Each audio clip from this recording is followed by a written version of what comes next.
talk about things When that we are talk good for the about environment, things that we are say good for that they are environment, we earth say that friendly they are or they're earth friendly, environmentally or friendly. they are environmentally We do friendly. certain We things do some because they're things good because for the they are good for the environment. As environment. much as we just talked about we many just things that talk are about many bad for the things that are environment, bad for there the are environment. more and more There are things more and every more year things that every year humans are that doing humans are doing that are good for the environment. One of those One is of those is composting. composting. So we do So not we do put our not food put our food scraps scraps in the garbage. in the garbage. We have a separate We pail, have a and we separate call it pail our and call it compost our pail. compost pail. And that's where you And put that's where things you put like things the like tops the of your top of carrots. your carrot. When you get When your you get your vegetables ready, vegetables and if there's ready some and leaves that are brown that that you are brown that you can't can't eat, you throw it in you the throw it to the compost. compost.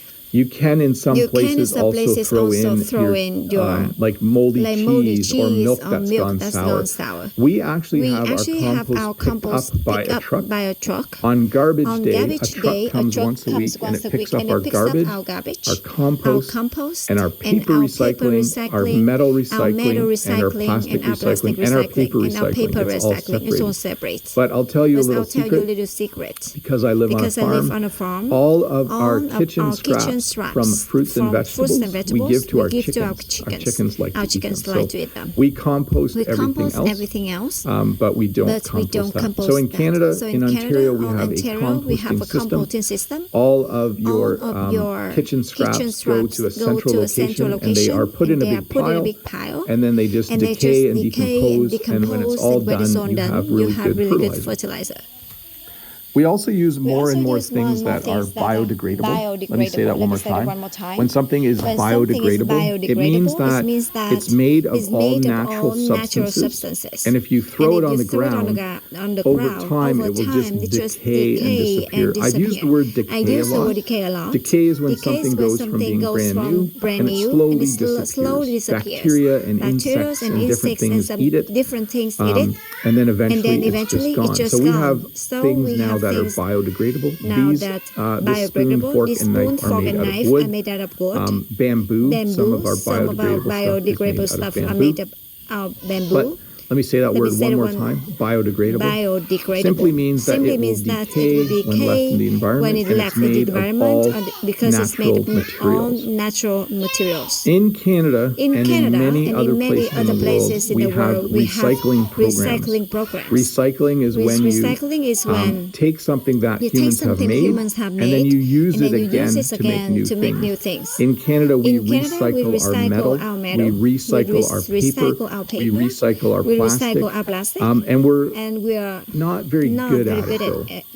We're getting better, but we still have a lot to do to get to a. We're not perfect. In fact, we sometimes send our recycling to other countries to have them recycle it. But I think we're trying to become more self-sustained when it comes to recycling. So, metal, paper, plastic. In fact, if you watch my videos, you'll notice I have an old vehicle in the middle of my yard. I actually had it taken away to get recycled last week. So it was no longer drivable, but they will recycle the vehicle. They will take off the tires, they will take all the metal, they will basically take the car apart and recycle all of the reusable things in it. But recycling, I think, around the world, we can all continue working on getting better at it, including my country. We need to get a little bit better. We need to get better at it. At school, some students still throw their recyclable stuff in the garbage. Bothers me.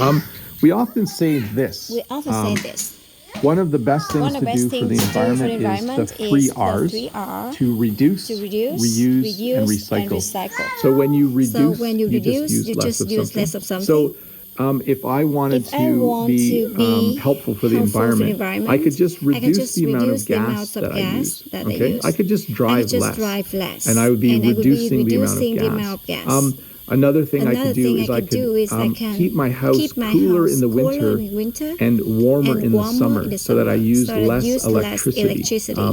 Reuse simply means if you have something that can be fixed, fix it instead of buying a new one, and reuse that item. I reuse my shopping bag. So I have bags that I reuse all the time. And then recycle, we just talked about. When you recycle, it means you take the plastic and you melt it and you make new plastic. Or you take the metal and you melt the metal down and you create new metal. So reduce, reuse, recycle. You'll see this. You see this, the three arrows on many things. If you recycle. And it looks like this. So the recycling symbol. All of our products in Canada have a recycling symbol on it. Almost everything. I should have brought something with me. I don't have anything with me. But almost all of our plastic products have a symbol on it saying that it is recyclable. And that's the recycling symbol. That's the recycling symbol. Let's see here. Clean energy and green energy. So clean energy and green energy are the same thing. They are any form of energy that's created naturally. So electricity from wind turbines is clean energy. Electricity from solar panels is clean energy or green energy. So it's kind of the opposite of fossil fuels. Okay, so clean energy and green energy are things definitely like they built a lot of wind turbines around me to generate clean energy or green energy. So notice I'm using energy and electricity interchangeably. We sometimes do that. Okay, we'll say energy. Oh, it's to generate energy.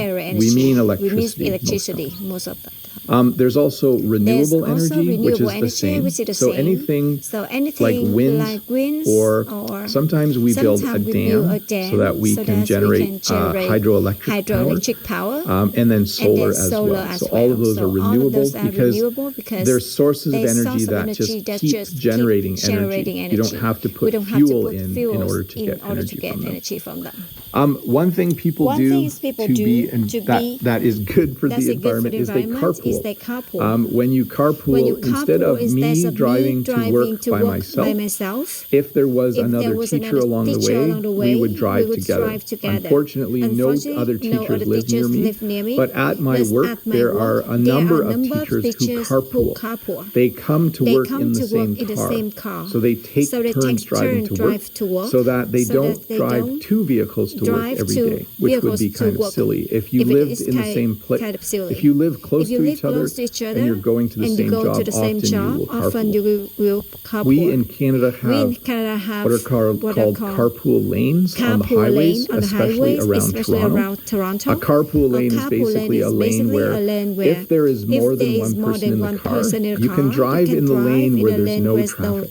There's a huge advantage to driving in the carpool lane. We also call it the HOV lane. If you're in Canada and you're wondering what HOV means, it's high occupancy vehicle. But the carpool lane is basically, if you look here, all of the cars stuck in traffic have one driver, and then that one car in the far lane probably has 2 or 3 people in the car, and they're allowed to go in the carpool lane. That really encourages people to carpool, especially if there's really bad traffic like around the city of Toronto.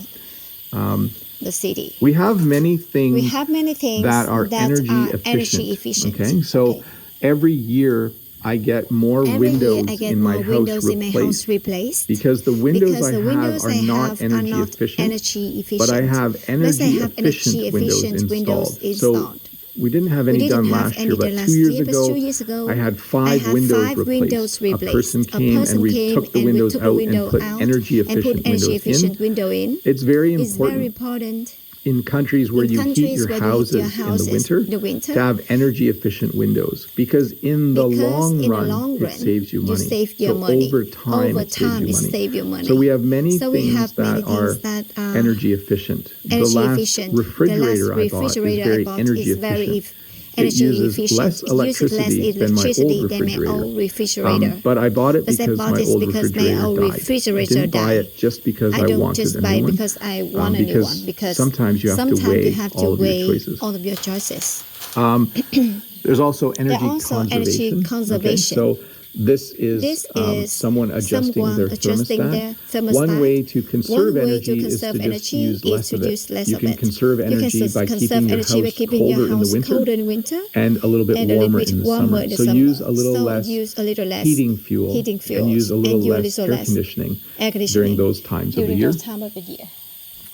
But energy conservation, you can also buy a car that uses less gas. That's another way to conserve fuel and conserve energy. Conservation, though, has another word, and we talked a little bit about it earlier. We have conservation areas.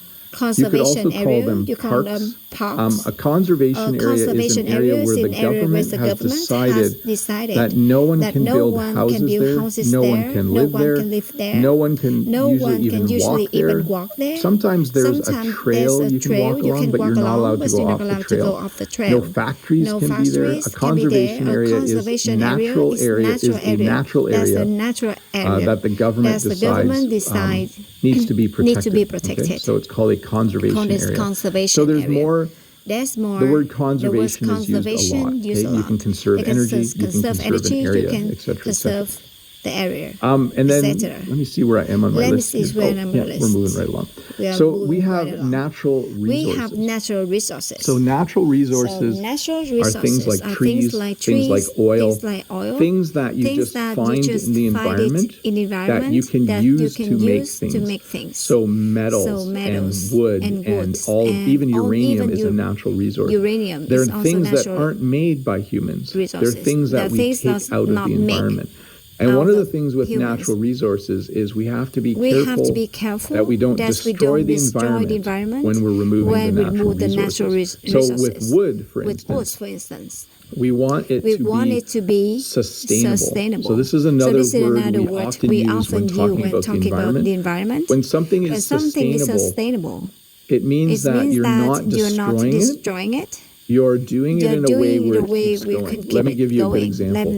We try to harvest wood in Canada. Not sure what's happening to my voice. It's just we harvest wood in Canada in a sustainable way. What that means is that when we cut a tree down, we plant a new tree. When something is sustainable, it means that it can keep going forever. So if we harvest 10,000 trees, they probably plant 20 or 30,000 trees, knowing that about 10,000 of them will actually survive and grow. And then in 25 or 50 years, they will be able to harvest them again. So many of the natural resources that are living, that we harvest, we try to do in a sustainable way. There have been many things. There are bans on certain things. So sometimes in order to protect the environment, in order to do something that's good for the environment, the government will ban something. Okay. Some things that are banned in Canada are, when you spray things out of a can, the chemical or the gas they used to put in there was bad for the environment. So they've changed what they put in it. So there's a ban now on the older type. So if you have hairspray or if you have spray paint, what they use to push that out of the can is different now. Do you think she can be a better YouTuber than...